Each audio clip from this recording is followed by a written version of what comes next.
una vida que compartimos. Ahora vamos a entrar en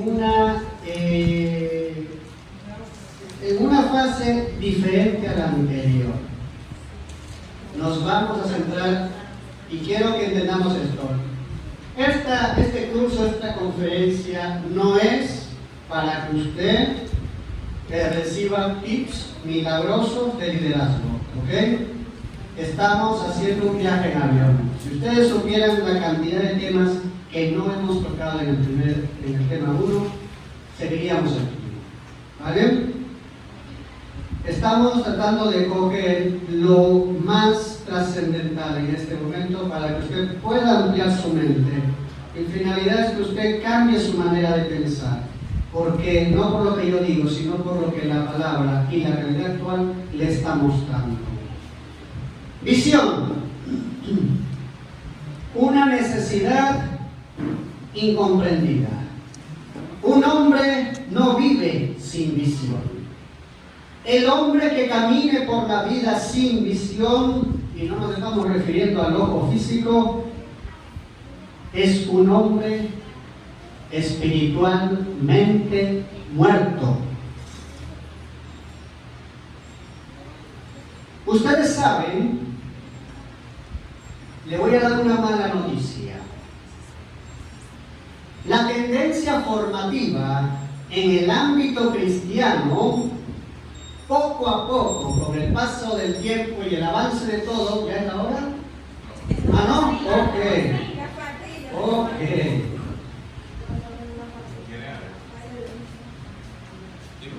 Tranquilo, tenemos paz.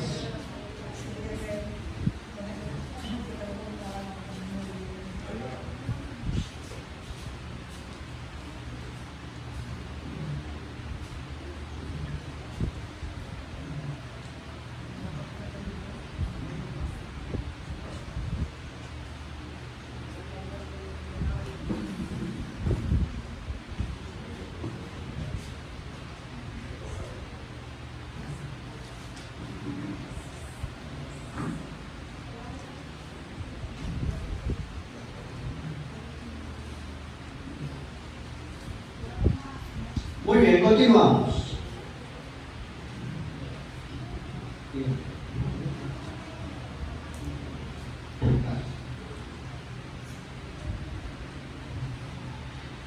No sé si usted lo sabía, pero la tendencia formativa en el ámbito cristiano, que es en el que estamos enfocados ahora, ha cogido una tendencia de cierta década atrás hasta ahora.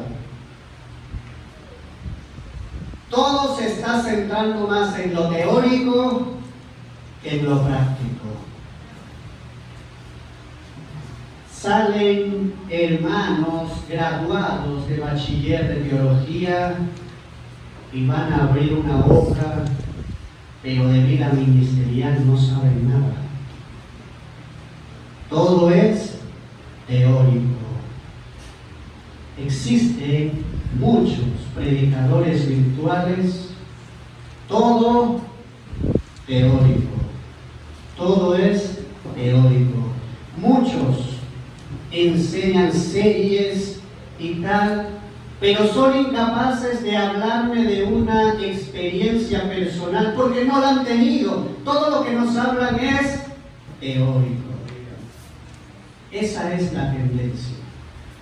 Esa es la tendencia. La vida práctica, entonces, en este tiempo de aceleramientos, ha quedado desplazada. Fíjese lo que dijo Francisco de Asís, hace siglos. Predica el Evangelio en todo tiempo y cuando puedas usa las palabras. Difícil entenderlo en los tiempos que corren. Pero ¿por qué razón se ha teorizado tanto a Dios? El afán del dinero es uno de ellos. Mientras más libros vendo, más dinero tengo. Y ahí vemos gente detrás del último libro de tal, 40 días con el Espíritu Santo. Van y no pasó nada. teoría. Entonces el Dios práctico ha dejado, ha menguado. Y por esa razón nos faltan milagros en las iglesias. Faltan milagros. ¿Cuál es la consecuencia de esto que estamos hablando? La consecuencia es que la próxima generación no podrá decir genuinamente yo conozco a Dios, porque no lo va a conocer.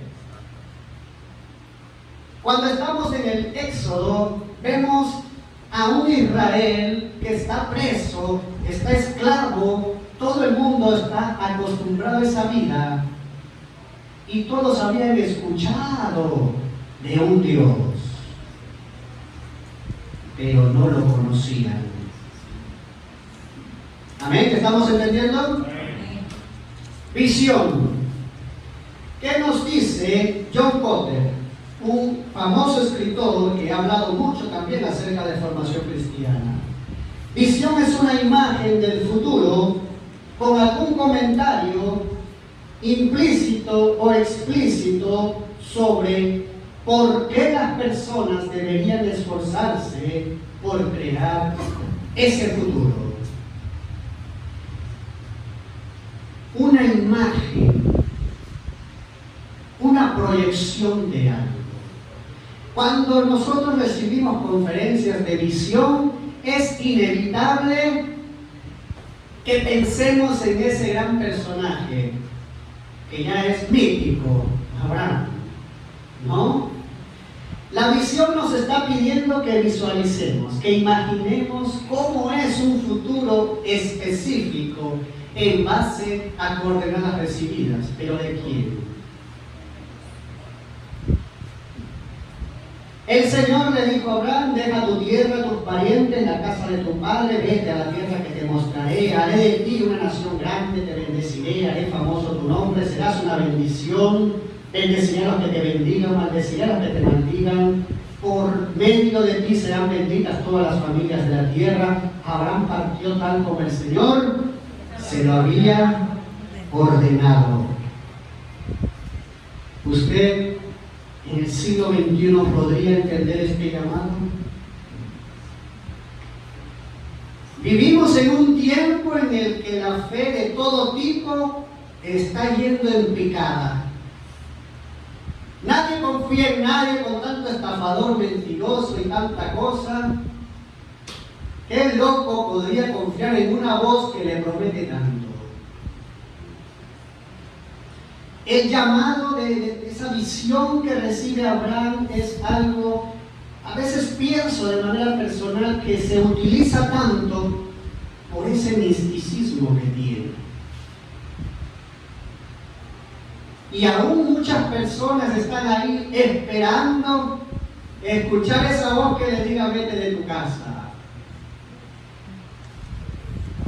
A veces la visión la entendemos como algo tan arcaico.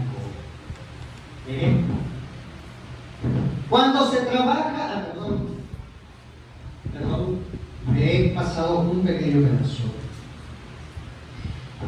Vamos a hablar un momento de este hombre.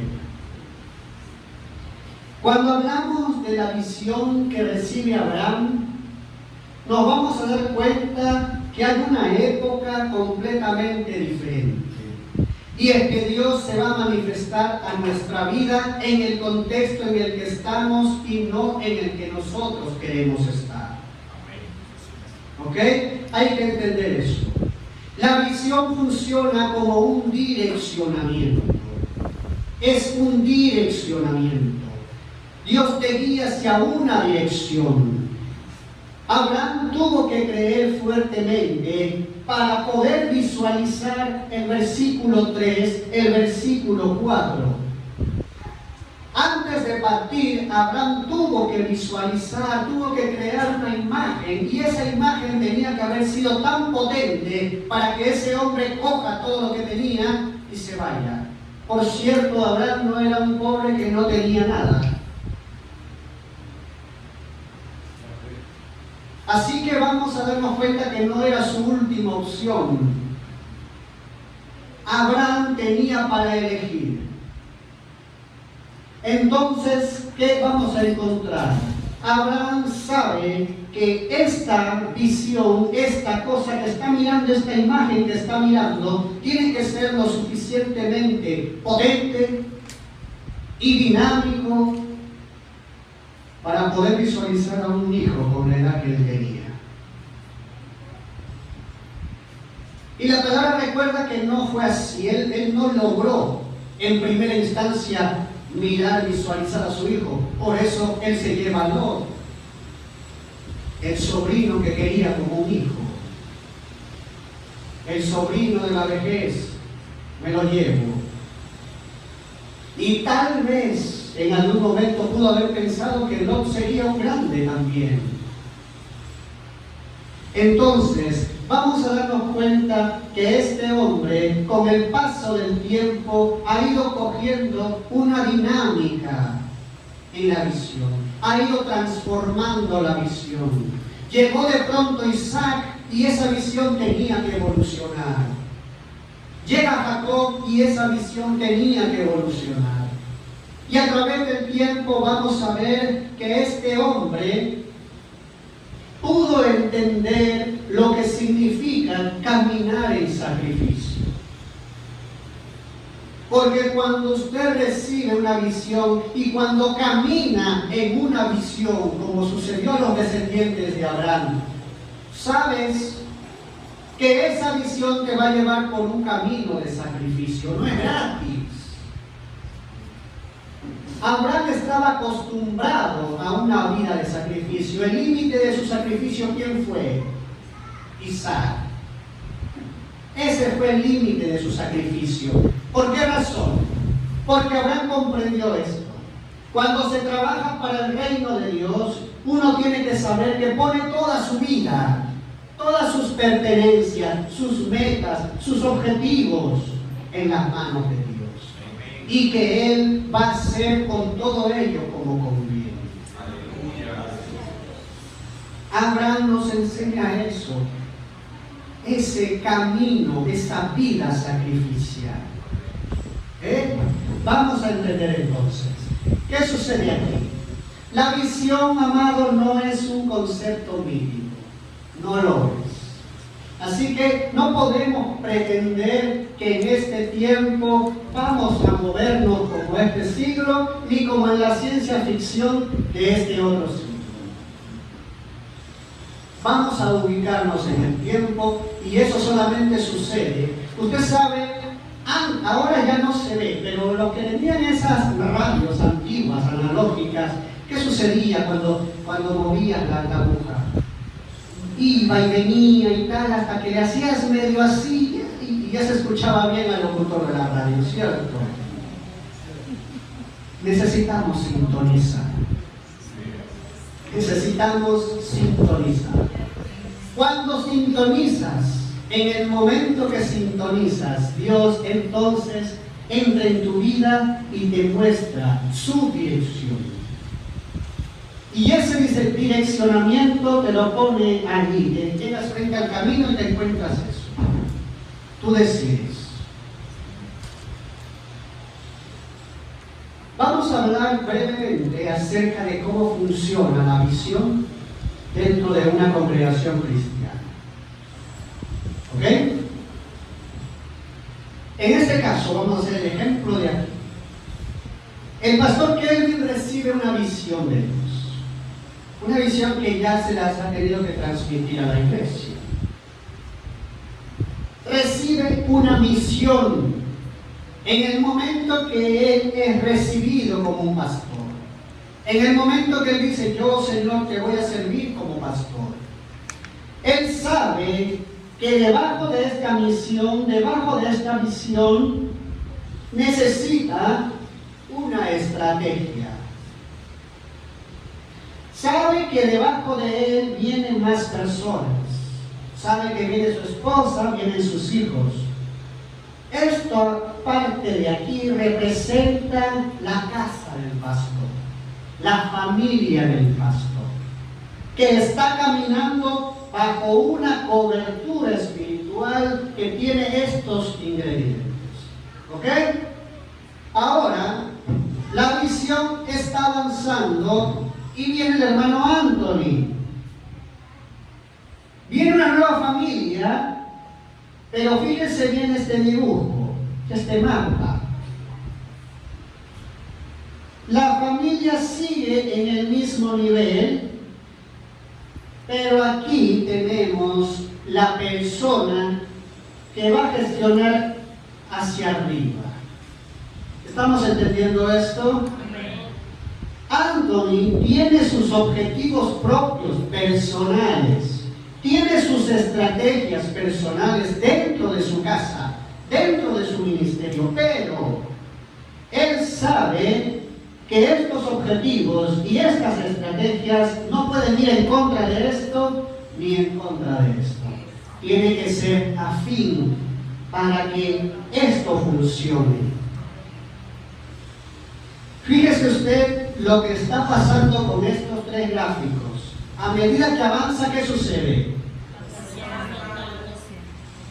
¿Sabe? Ahí es cuando nosotros decimos que la visión, la estrategia, la misión tiene que ser lo suficientemente dinámico para poder abrazar a toda la familia, también. Para que estas familias, porque el pastor es una familia aquí también, dentro de la congregación, porque sus hijas en un futuro necesitarán ser educadas y disciplinadas en la congregación. Así que vamos a entender esto. ¿Qué sucede cuando yo quiero desarrollar un ministerio? Soy líder y quiero desarrollar el ministerio. Entonces, este pequeño dibujo va a salir de ahí.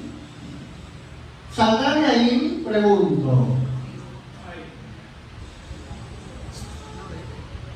A continuación hacia abajo vendrán más familias. A continuación hacia abajo se repetirá esto. Pero esto seguirá siendo igual. ¿Estamos entendiendo el concepto? Ok, muy bien. Entonces, Dios nos da a nosotros una visión familiar y debe ser compatible con la visión congregacional en la que usted está congregando. Si usted llega a una iglesia, vamos a hablar en general, y lo que usted tiene de Dios no es compatible con esto, usted no está en el lugar correcto. Aquí usted no va a crecer. Lo siento. Yo recuerdo un día hablando con una persona. Él tenía un hombre muy bueno, muy bello en Dios. Y tenía esa carga por hacer ayuda social y la ropa, y recolectar comida. Y, gloria a Dios, eso está muy bien. Pero la iglesia donde estaba yendo, donde había llegado, no tenía esa dinámica. Eso no es pecado. Pero ese hombre iba a estar encerrado ahí. Y solo tenía dos opciones: irse y buscar un lugar donde desarrollar mejor eso, o adaptarse a lo que encuentra. Cuando llegamos a Perú, mi esposa y yo, nos ha costado enormemente encontrar esa cobertura que vaya acorde con lo que nosotros tenemos de Dios. Pero eso no quiere decir que no debíamos congregarnos. Necesitábamos congregarnos. Y dentro de esa congregación tuvimos que aprender. Y esa fue la decisión que tuvimos: aprender y recibir de ellos. Porque sin duda cada iglesia, aunque no piense como tú, tiene algo de Dios. ¿Estamos entendiendo esto? ¿Sí? Perfecto. Ahora, vamos a entrar en otra perspectiva el trabajo en la dinámica del reino. Esto es importante. Un hombre busca trabajo, tiene su currículum, va a una fábrica, lo recibe Relaciones Humanas, creo que es el departamento, ¿verdad? Y le dice, a ver señor, venga acá, ve el currículum, tal, pero yo no veo que usted sepa hacer algo específico de lo que se hace aquí. Sin embargo, creo que usted puede trabajar aquí, así que venga mañana y ya se le dirá lo que tiene que hacer. Ese hombre viene al día siguiente, tal, y lo que tiene que hacer dentro de esa fábrica es primero entender cómo funciona, cuáles son sus bases, cuáles son sus objetivos, conocer, a los jefes, cómo son, el horario, lo que tengo que hacer, en qué consiste la tarea que tengo que hacer, y a lo mejor empieza cargando cajas a un furgón, y más adelante puede ser el gerente de ventas. Porque cuando llegas a una fábrica buena, es escalable el puesto, ¿cierto? Y si no escalas, es porque no quieres, ¿verdad? Muy bien. Cuando hablamos de la dinámica del reino, el Señor nos recuerda algo. El funcionamiento es similar. Antes que nada, buscar el reino de Dios y todo lo bueno justo que hay en Él, y Dios os dará además todas esas cosas. Muy bien. Tú llegas, recibes a Cristo, entras a ser parte del reino de Dios, y entonces empiezas así. Primero vienes un día, otro día, hasta que Dios te toca. A veces antes, a veces después. Y entonces tus manos empiezan a, tengo que hacer algo, aquí falta hacer algo, aquí hay algo que no se está haciendo, y entonces comienzas. Cuando tú entiendes la dinámica del reino de Dios, nos vamos a dar cuenta que Dios tiene para ti un trabajo específico, esperando por ti. Él está, el dueño de todo, el jefe de todo, te promueve a medida que tú avanzas. Al igual que esa persona que empezó empacando cajas y de pronto ahora va a ocupar un cargo más importante. Esto es igual. Pero en el camino ese hombre no ha tenido que romper su integridad y sobornar a alguien. El crecimiento natural es producto del trabajo. Y en la dinámica del reino, ese crecimiento debe ser natural y debe ser aprobado por Dios. Amén. Hablamos de que Dios en esta dinámica es un dueño, un jefe, el dueño de todo, justo. Él es justo.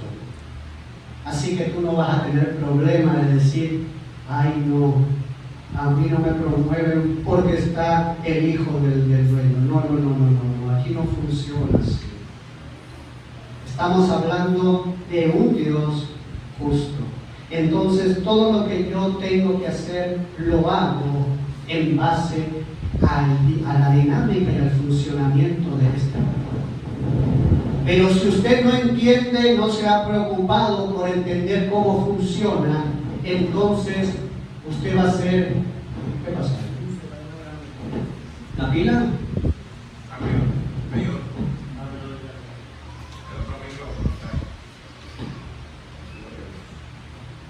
Gloria a Dios. Amén. Entonces, usted va a estar sin dirección, sin visión, sin objetivos. Va a estar sentado, escuchando la palabra de Dios, esperando migajas de Dios, porque usted no va a saber interpretar lo que está haciendo ahí. Cuando nosotros vamos a un a una fábrica natural, vamos a encontrar que hay trabajadores que se escabullen de los jefes. Están aprovechando el tiempo donde nadie los ve y se sientan a descansar, tratar de no hacer nada, hacer que el nuevo trabaje doble. En el reino esa dinámica no funciona. Nosotros venimos, recordemos, venimos del mundo, venimos de una mentalidad caída, venimos de métodos caídos, y en la dinámica del reino eso no funciona. ¿Estamos entendiendo a dónde estamos apuntando? Muy bien. Entonces, ¿qué sucede? Debemos saber que cuando usted no cumple con el trabajo que tiene que hacer, hay dos opciones. Que los demás compañeros suyos trabajen más. Tiempo extra. Y la otra opción es que el trabajo no se haga.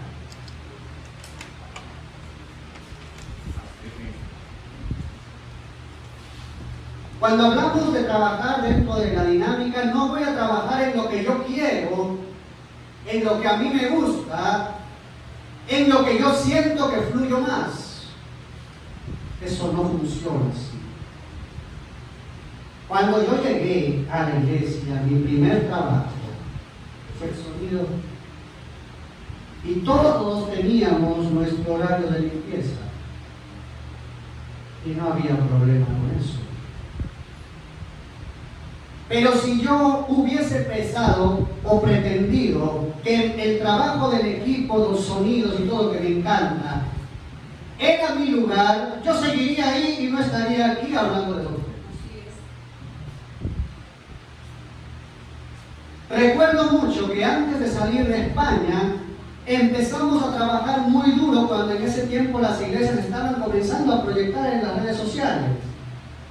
Así que tuvimos que hacer un tiempo de aprendizaje terrible, nos equivocábamos mucho.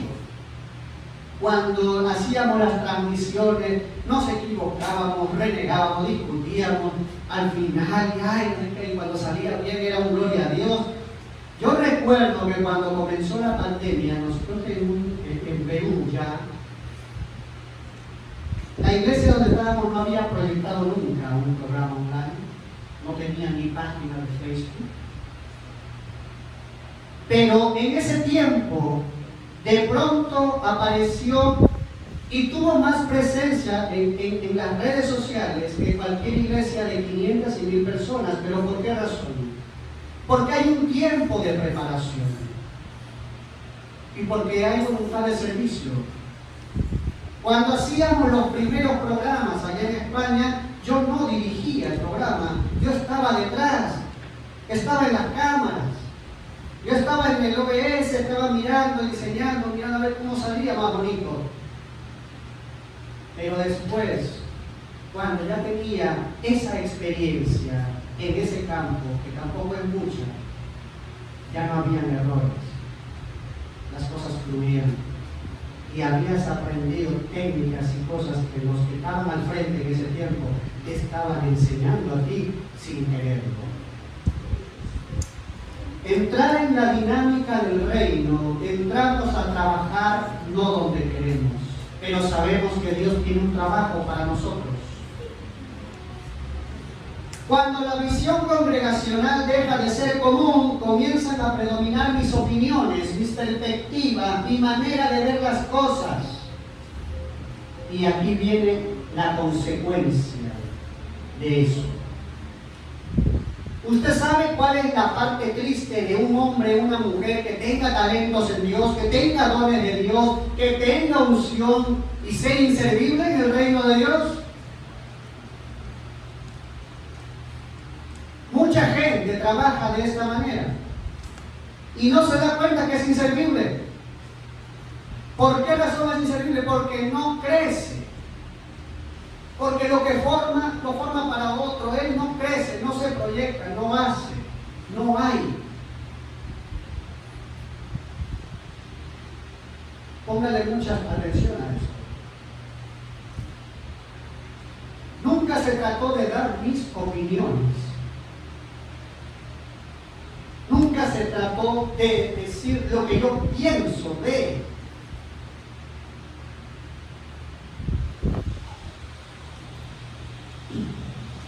Hay muchos puntos de los que podemos hablar cuando hablamos de visión, cuando hablamos de la dinámica del reino, pero aquí en la dinámica del reino yo quiero decirle una cosa para terminar con este punto. Dios es un Dios de conexiones. Conexiones divinas. Conexiones que usted tiene que aprender a interpretar y reconocer en su vida. Porque esas conexiones no aparecen por gusto, porque sí, porque azar del destino. Esas conexiones que Dios pone suplen necesidades profundas del corazón. Las conexiones divinas tienen algo importante que debemos comprender. Nos ayudan a crecer. Si nosotros hablamos de, por ejemplo, en la Biblia 3 conexiones, encontramos Rahab, la prostituta. ¿Qué hubiera sido? ¿Se hubiera podido conquistar Jericó si no hubiera estado esa mujer en el medio? ¿Y esa casa? Otra conexión, hablamos de, lo he perdido. La mujer del pozo. La mujer del pozo, la samaritana. Hubiera sido redimido la parte norte de Israel si esa mujer no hubiera estado en el pozo en ese momento. Otra conexión espiritual, mira que la tenía en la mente, se me dijo. Un endemoniado, el Gadareno, el endemoniado de la Decápolis. Y nos vamos a dar cuenta que hay algo gracioso dentro de esas conexiones, en este caso. Las 3 conexiones eran extranjeras. La mujer samaritana, el hombre era extranjero, el gadareno, Rahab era cananea. Sí. Es interesante las cosas que Dios hace y que usted puede llegar a ver si se sujeta y si entra a trabajar en esa dinámica. Y ya vamos a entrar en el siguiente punto, que son los niveles de liderazgo.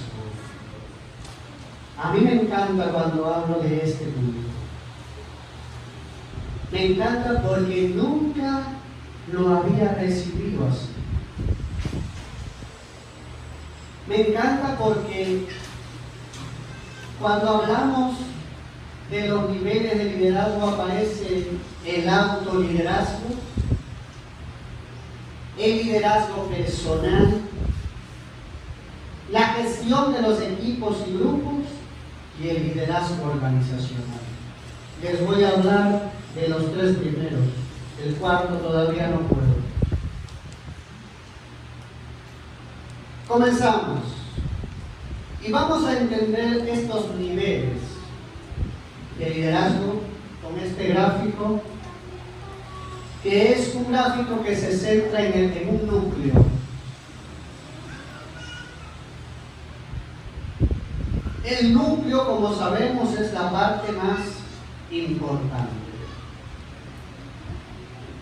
Vamos a estar hablando del autoliderazgo. A continuación viene el liderazgo de personas, el diálogo, el que busca satisfacer necesidades intrapersonales de otros. A continuación vamos a ver el liderazgo de equipos y grupos. Y finalmente, en el último nivel, vamos a ver el liderazgo organizacional. El autoliderazgo. Por tanto, nosotros todos, mirando a cara descubierta como un espejo la gloria del Señor, somos de poder en poder. Este autoliderazgo de alguna manera ya lo hemos tocado en el primer bloque. ¿Quién me dice en qué punto?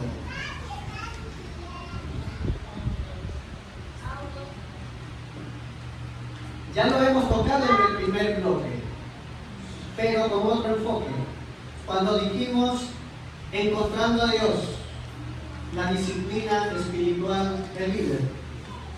El autoliderazgo abarca todo esto y más. Nos vamos a dar cuenta que sin autoliderazgo, el liderazgo de personas, el liderazgo de equipos, el liderazgo es imposible, no existe. Por eso en ese gráfico que vimos, vamos a ver que hay un núcleo principal y sin ese núcleo nada funciona en ese esquema.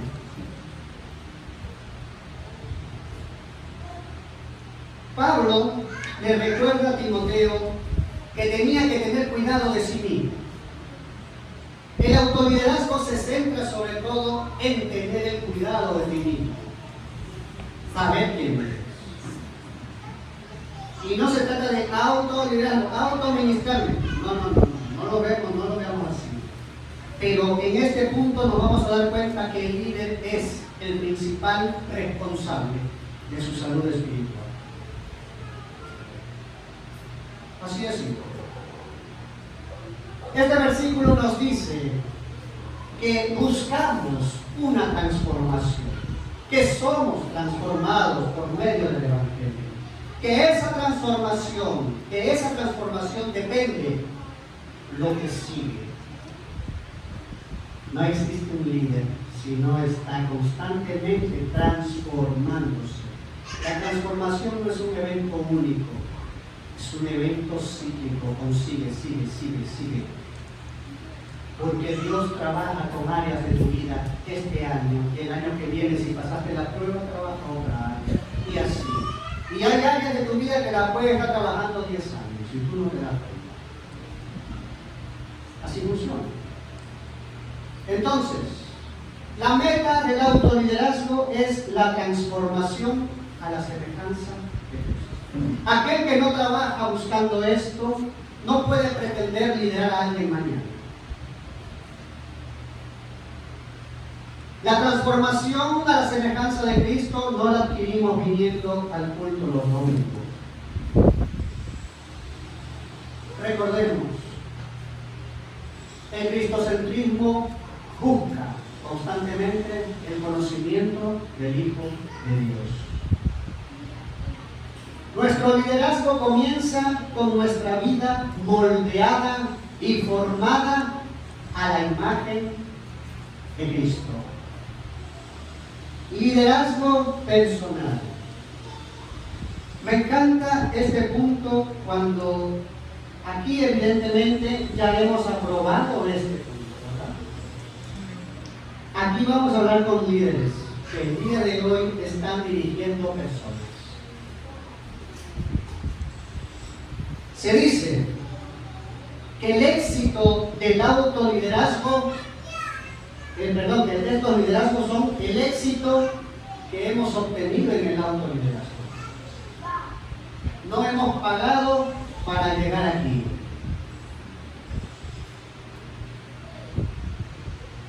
Un punto importante en el liderazgo personal es entender que tú proyectas en otro lo que tú eres, lo que tú haces, no lo que tú dices. No lo que tú dices. Proyectas lo que tú haces. Y el tiempo se encarga de ver si en ti verdaderamente hay frutos. El liderazgo no se trata de que los líderes dicten a los seguidores qué hacer y qué no hacer. La tendencia de este siglo, una vez más, constantemente lo voy a repetir porque es la base de este curso. La tendencia de este siglo, ¿qué es lo que hace? Produce que la gente esté acostumbrada a lo rápido. Ya, dime lo que tengo que hacer. Dime lo que tengo que hacer. Las iglesias entonces entraron también en un dinamismo en el que el líder prácticamente era quien dirigía tu vida y no el Espíritu Santo a través de él. Cuando tú le dices a alguien lo que tiene que hacer y lo que no, tú estás haciendo personas ociosas. Personas que no piensan, que no analizan, que no crean, que no idean. Personas cómodas, que piensan que ya no hay nada más que hacer porque todo ya está hecho. Es como el guión de una película. Entonces, personas que no quieren pensar, no es lo que necesitamos en este tiempo. ¡Wow! La finalidad del liderazgo personal es reproducirnos a nosotros. Eso es lo que queremos. Y aquí te voy a dar un cuadro estadístico que yo no sé cómo te va a poner. Un trabajo de crecimiento, se hizo una estadística en una iglesia de un promedio de 500 personas. Hace 20 años. Hace 20 años. El 20% trabajaba en la misión. 500 personas. El 20% trabajaba en la visión. El 20% no estaba de acuerdo con lo que se estaba haciendo. Y el 60% asistían y aportaban diezmos y ofrendas. 500 personas.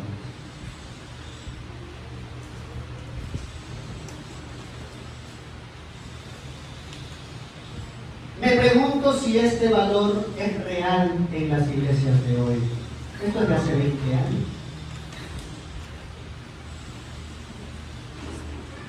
¿Ustedes qué piensan? ¿Que sí o que no?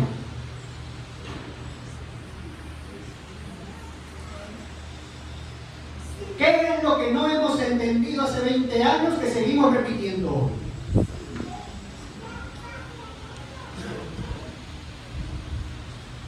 Cuando vemos esta estadística nos vamos a dar cuenta que uno, no el único, pero uno de los grandes responsables de que este gráfico tenga esta forma es la ineficacia del liderazgo personal.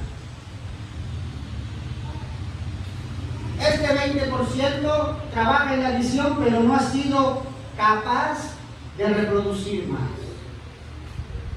500 personas. Y a veces con 30 nos estamos ahogando. Con 50 ya no puedo. Con 100, Señor, llévame.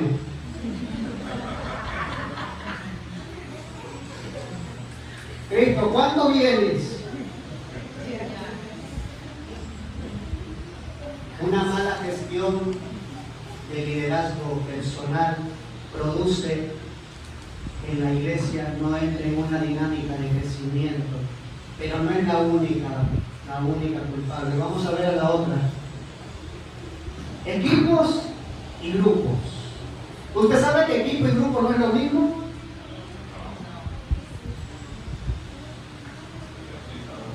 Un viejo proverbio africano dice: si quieres ir rápido, ve solo. Pero si quieren llegar lejos, vayan juntos.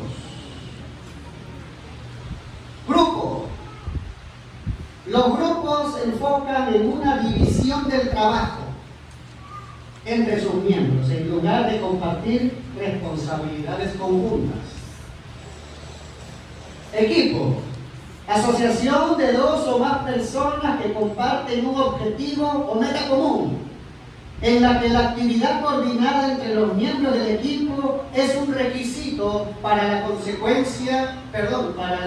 consecución del objetivo o meta.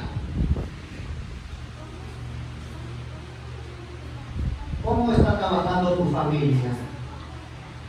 ¿En grupo o en equipo? ¿Cuál es la tendencia de este siglo? Volvemos a la frase mágica, ¿no? La tendencia del siglo, ¿cuál es? La gran mayoría de familias trabaja de manera grupal. Tú haces tu responsabilidad y yo hago la mía. Dios instituye la familia. Cuando Él me pida cuentas, ¿qué le digo? Es que ella no hizo su trabajo. No es mi culpa, yo hice mi trabajo. Cuando estamos en el colegio, en la secundaria sobre todo, hacemos trabajos grupales, ¿cierto? Y en esos trabajos grupales me daba, ahora yo cuando he estado desarrollando el tema me reía solo, porque pasaba ese momento en el que eran 5 en el grupo y todos tenían que traer una parte del trabajo de la exposición. Pero resulta que uno no lo hizo. Uno no lo hizo. Entonces la exposición tiene un hueco. Profesor, vamos a exponer lo que trajimos porque fulanito no lo hizo. Estamos hablando del nivel familia, pero ¿y si lo llevamos al nivel congregacional?